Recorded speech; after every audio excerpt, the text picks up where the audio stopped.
প্রিয় সন্তান, মন দিয়ে শোনো, তোমার বাড়ি এখন আর কেবল ইট কাঠ আর ছাদের গাঁথুনি নয়, এটা এক পবিত্র আশ্রয়, এক তীর্থভূমি, যেখান থেকে তোমার প্রার্থনা আকাশ ছুঁয়েছে, যেখানে তুমি অশ্রুসিক্ত হয়ে মহাদেবের নাম নিয়েছ।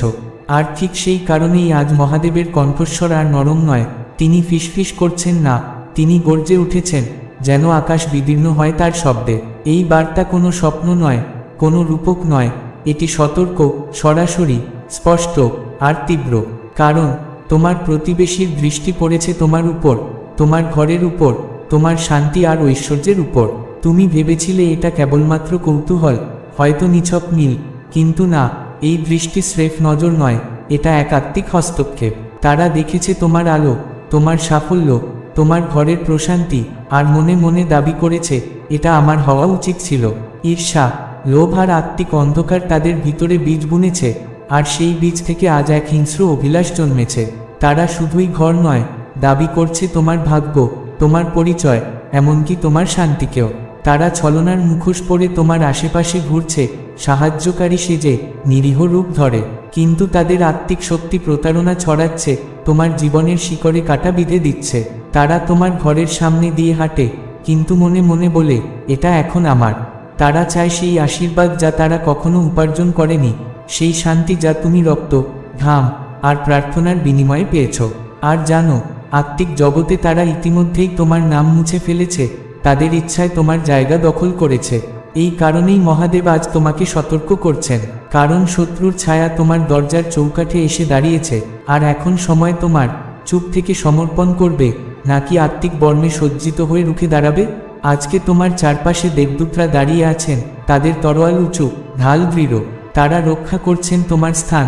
কারণ আত্মিক আক্রমণ হয়েছে, চোখে দেখা যায় না, কিন্তু অনুভব করা যায়। হঠাৎ করে তোমার ঘুমের ব্যাঘাত, চিন্তার ভার, অনাহুত মাথা ব্যথা, সব ছিল ইঙ্গিত। তোমার চারপাশে এমন কেউ আছে যে অজান্তেই অন্ধকার শক্তির মাধ্যমে তোমার জীবনে অনধিকার প্রবেশের চেষ্টা করছে।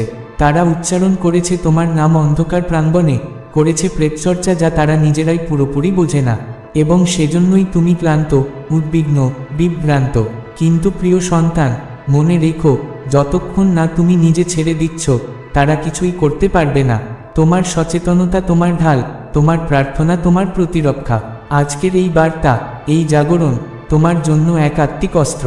নিজের মুখে বলো, এই স্থান পবিত্র, এই ঘর ঈশ্বরের আশীর্বাদে মোড়া, কেউ একে নিতে পারবে না। কারণ এই ঘর শুধু ঘর নয়, এটা এক মন্দির। প্রতিটি প্রার্থনা, প্রতিটি অশ্রু, প্রতিটি ধ্যান এই স্থানকে পরিণত করেছে এক পবিত্র মণ্ডপে। আর যারা এতে অনধিকার প্রবেশের চেষ্টা করছে, তারা আসলে ঈশ্বরের সাথে সংঘাতে লিপ্ত হয়েছে।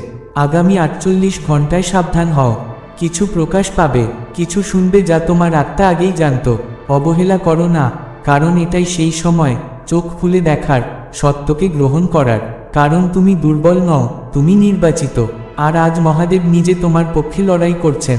শুধু তুমি প্রস্তুত থেকো, সচেতন থেকো, আর সর্বোপরি বিশ্বাস রেখো, তোমার যা প্রাপ্য তা কেউ কেড়ে নিতে পারবে না।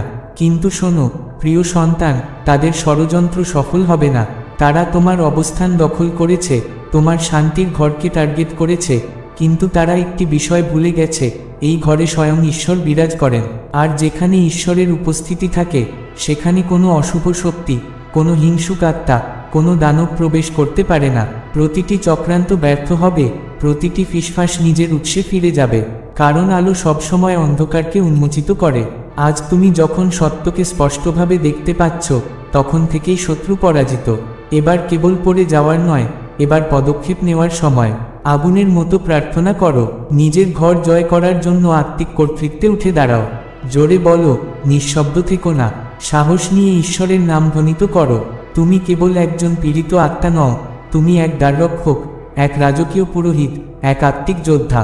আর তোমার ঘর, তা শুধুই বাড়ি নয়, এটা তোমার বেদি, তোমার তীর্থ, যেখানে প্রতিটি আরতিতে ঈশ্বরের আশীর্বাদ ধ্বনিত হয়।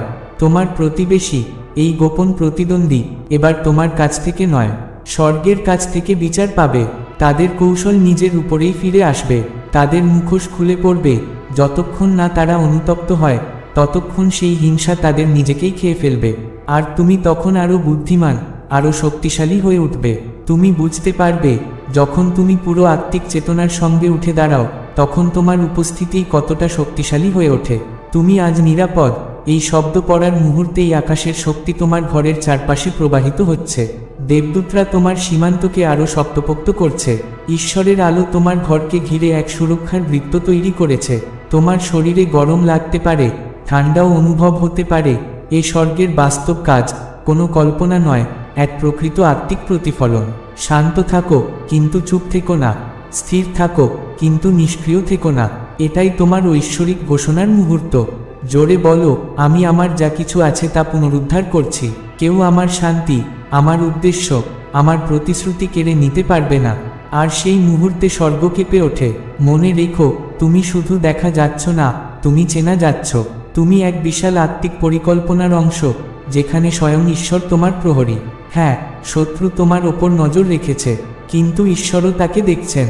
তুমি তার মধ্যে নিরাপদ। এই মুহূর্তটা সাধারণ নয়, এটি শুধু সূর্য চন্দ্রের সময়চক্র নয়, এটি সেই সময় যখন প্রতিটি গোপন কথা, প্রতিটি ছায়া সত্যের আলোয় উন্মোচিত হতে শুরু করেছে। এই বার্তা শুধুই তোমার জন্য, কারণ যারা তোমার দরজায় আসতো তারা সবসময় হাসি নিয়ে আসতো না। যারা তোমার সাফল্যে করতালি দিত না, তাদের অনেকেই তোমার বিজয়কে ঈর্ষা করত। হয়তো সেই কেউ যার কথা তুমি কখনো সন্দেহ করনি, হয়তো তোমারই পাশের ঘরের কেউ যার হৃদয় গোপন প্রতিযোগিতা জন্ম নিয়েছে। সে দেখে তোমার শান্তি আর ভাবে, আমি কেন নয়? সে চায় তোমার আশীর্বাদ, তোমার ভাগ্য, তোমার প্রার্থনার ফলাফল। কিন্তু শোনো, কেউ দেখছে মানেই সে নিয়ন্ত্রণে নেই। কেউ দাবি করছে মানেই সে অধিকারপ্রাপ্ত নয়। কেউ তোমার আলো চুরি করতে চাইলেও সে তাতে বাস করতে পারে না। এই বার্তা স্বর্গীয়। ঈশ্বর নিজে জানেন কার চোখে ঈর্ষা জন্মেছে, কার মুখে আড়ালে ফিসফাস। ঈশ্বর উপহাসের পাত্র নন, তিনি রক্ষা করেন যাকে তিনি বেছে নিয়েছেন। আর তোমার বাড়ি, হ্যাঁ, তোমার এই পবিত্র ঘর, এটা স্বর্গের সৈনিকদের দ্বারা ঘেরা এক আশীর্বাদপূর্ণ স্থান। তুমি অনেক কিছু এখনো জানো না, কিন্তু ঈশ্বর একে একে তোমার সামনে প্রকাশ করতে শুরু করেছেন। তোমার আশেপাশের মানুষ, তোমার জানালার ওপাশে থাকা আত্মা, সেই মুখ যাদের নমস্কার সবসময় আন্তরিক ছিল না, সেই করতালিগুলো যেগুলো অন্তরে ছিল না, সব এখন প্রকাশিত হবে। কারণ যাকে তুমি নিজের কাছাকাছি এনেছ, তার হৃদয় আজ করা নাড়ছে ঈর্ষার দহন। আর সেই দহন শুধু তার নিজের জীবনের ওপর নয়, তোমার আশীর্বাদের ওপরও। তুমি জাগো, তুমি জয়ী হও, তুমি আছো সেই রক্ষকের ছায়ায় যার চোখ কখনো নিদ্রাহীন। তোমার আনন্দ, তোমার প্রশান্ত শক্তি, তোমার পরিপাটি জীবন, ঈশ্বরের আশীর্বাদ। তুমি এখনো পুরোপুরি বুঝে উঠতে পারোনি, কিন্তু যেটা তুমি অনুভব করছো, সেই অদ্ভুত টান, সেই ঘুম হারিয়ে যাওয়া, সেই হালকা অস্থিরতা, তা এমনি এমনি নয়। কারণ তোমার আত্মা আগে থেকেই জানে, অনুভব করে নিয়েছে যে একটি চোখ তোমার দিকেই তাকিয়ে আছে। কিন্তু সেই দৃষ্টি প্রেমের নয়, ঈর্ষার। সেই ব্যক্তি যাকে তুমি হয়তো চেনো, সে এখন এমন কথা বলছে যেগুলো তার বলার ছিল না।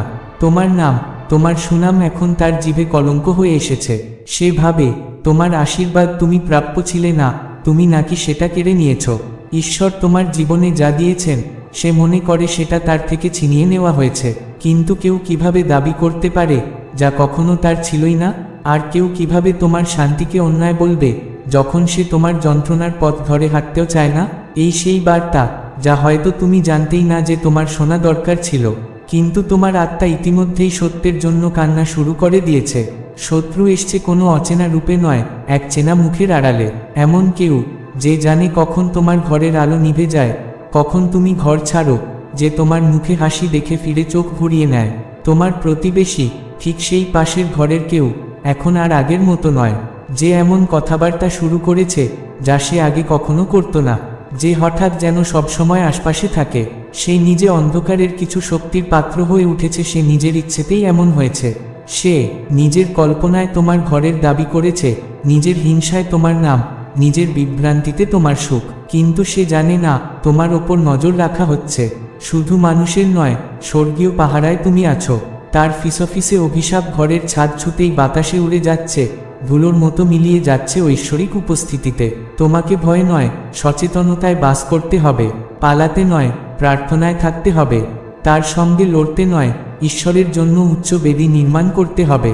কারণ তোমার নির্বতাকে অনেকে দুর্বলতা ভাবছে, কিন্তু তারা জানে না এই নীরবতা আশ্রয়, ঈশ্বরের আশ্রয়।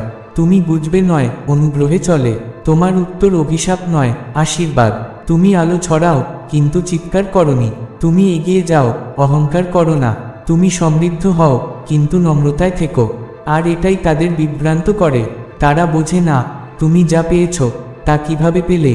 যখন তাদের বিশ্বাস তারা তোমার চেয়ে অনেক বেশি করেছে, তারা জানে না তুমি এমন সব যুদ্ধ লড়েছ যার কথা তুমি কাউকে করনি, এমন সব কান্না কেঁদেছ যেগুলো কেবল বালিশই জানে। তুমি অশ্রুতে বপন করেছ, তাই আজ শান্তিতে কাটছ ফসল। কিন্তু এখন কেউ, হ্যাঁ কেউ, তোমার ঘরের চারপাশ ঘুরছে আর বলছে একদিন এই ঘর আমার হবে। তা শ্রদ্ধা নয়, গর্ব থেকে উঠে আসা দাবি। তারা মনের মধ্যে একপাক্ষিক চুক্তি করেছে, কিন্তু আত্মিক জগতে তার কোনো ভিত্তি নেই। ঈশ্বর যা তোমাকে দিয়েছেন তা তাদের জন্য নয়। তাদের কোনো অধিকার নেই, কোনো উত্তরাধিকার নেই। তারা না উপবাস করেছে, না কেঁদেছে, না সেবা করেছে, না প্রতীক্ষা করেছে। তারা তোমার সূর্যোদয় দেখে ভুলে গেছে আলো আসে পেছনের পর। তারা জানে না তেল বের হয় চূর্ণ বিচূর্ণ হবার পরে। ঈশ্বর চান তুমি সচেতন হও, আতঙ্কিত না হয়ে সতর্ক হও। তোমাকে তোমার ঘরের চারপাশে প্রার্থনা করতে হবে। দোরগোড়ায় আশীর্বাদ দাও, প্রাচীরের ওপর কথা বলো, ছাদে শান্তি ঘোষণা করো। জোরে বলো, হে ঈশ্বর, আমার বিরুদ্ধে তৈরি কোনো অস্ত্র সফল হবে না। হিংসায় উচ্চারিত কোনো অভিশাপ আমার আশ্রয় শেকড় গাড়বে না। আমার জমিতে কেউ মিথ্যা দাবি করতে পারবে না, কারণ কেউ এমন কিছু বলা শুরু করেছে যা স্বাভাবিক কথাবার্তার চেয়ে অনেক বেশি বিষাক্ত। তাদের আবেগ সাধারণ নয়, তা আত্মিক বিশৃঙ্খলা। এটা ভয়ের বার্তা নয়, মুক্তির বার্তা। ঈশ্বর তোমাকে ভোলেননি, বরং এই লেখাটি পড়ার মাঝেই প্রমাণ যে স্বর্গ তোমার ঘরের জন্য জেগে আছে। যখন তারা ঈর্ষায় দেখে, স্বর্গ করুণায় দেখে। তারা যখন তোমার শান্তিকে বিশ্লেষণ করতে চায়, স্বর্গ হাসে, কারণ তারা জানে তুমি দেবদূত দ্বারা ঘেরা। শীঘ্রই কেউ কিছু বলবে, এমন কিছু যা তোমাকে থামিয়ে দেবে, ভাবতে বাধ্য করবে, এও জানলো কিভাবে।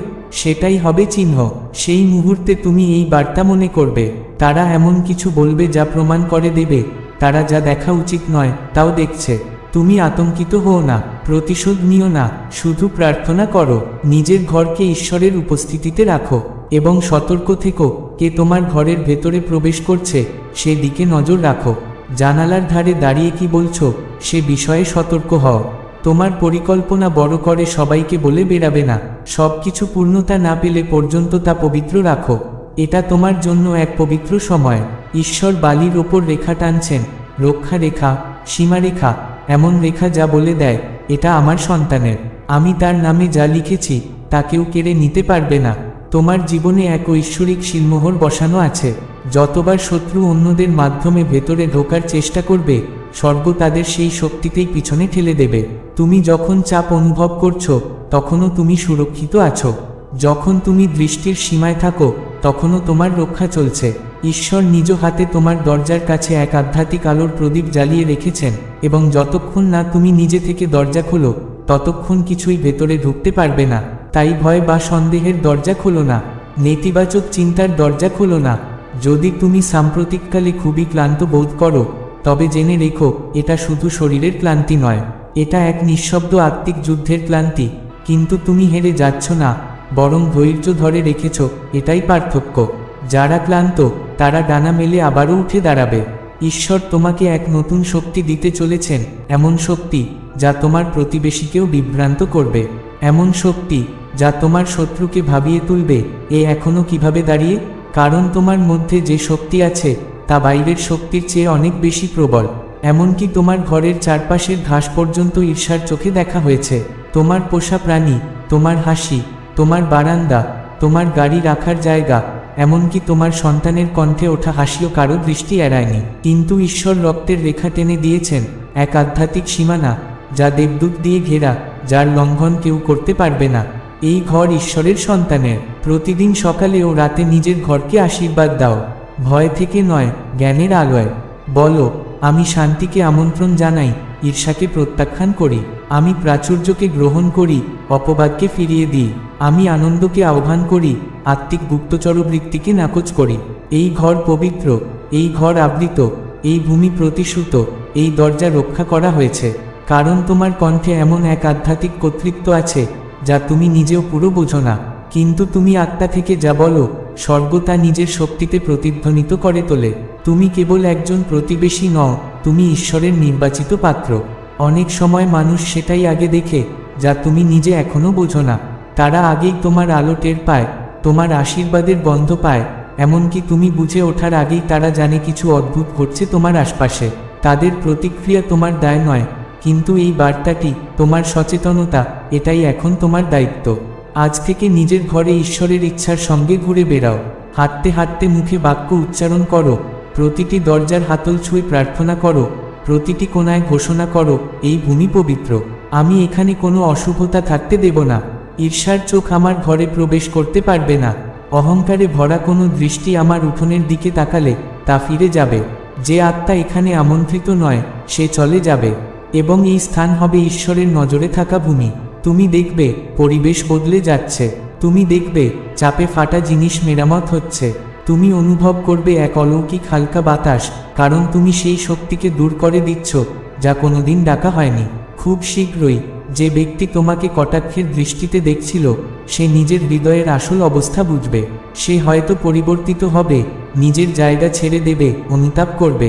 আর যদি না করে তবে ঈশ্বর তাকে সরিয়ে দেবেন এবং তার জায়গায় নতুন কাউকে স্থাপন করবেন, একজন যার হৃদয় বিশুদ্ধ। আর তারা আর কখনো আড়ালে থাকবে না। যে আত্মা তাদের মাধ্যমে কাজ করছিল তা এখন উন্মোচিত হয়েছে, আর ঈশ্বর যখন প্রকাশ করেন তখন তিনি কাজ শেষ না করে থামেন না। তাই যদি তারা আর না আসে, আশ্চর্য হও না। যদি দূরত্ব তৈরি হয়, অবাক হও না, কারণ কিছু বিচ্ছেদও ঈশ্বরের করুণা হয়। তাদের যেতে দাও। এখন তোমার জন্য সময় এসেছে দৃঢ়ভাবে চলার, মাথা উঁচু করে হাঁটার। তুমি কোনো শিকার নও, তুমি বিজয়। তোমার ঘরের ওপর অনুগ্রহ বর্ষিত হয়েছে, তোমার নাম স্বর্গীয় পুস্তকে লিপিবদ্ধ আছে। আর যদি কেউ তোমার যা কিছু আছে তাতে দাবি করার চেষ্টা করে, তারা দোরগোড়ার কাছেই নিজের গর্বে ভেঙে পড়বে। তুমি সতর্ক আছো, তুমি ভালোবাসা পাও, তোমার ওপর নজর রাখা হয়েছে, আর সবচেয়ে বড় কথা, তুমি রক্ষা পেয়েছ। কেউ একজন এরই মধ্যে বলেছে, ওই ঘরটা আমার হওয়া উচিত ছিল, কিন্তু স্বর্গ এর জবাব অনেক আগেই দিয়ে দিয়েছে, এটা কখনোই তার ছিল না। তাই এই বার্তাকে উপেক্ষা করো না। এতে এমন কিছু আছে যা তোমার জীবনে প্রাচুর্য প্রকাশ করবে। এখন থেকে হাঁটো কর্তৃত্বের সঙ্গে, হাঁটো পবিত্রতার সঙ্গে। এই ভূমি তোমার দেওয়া হয়েছে, এই ঘর ঈশ্বরের দ্বারা চিহ্নিত।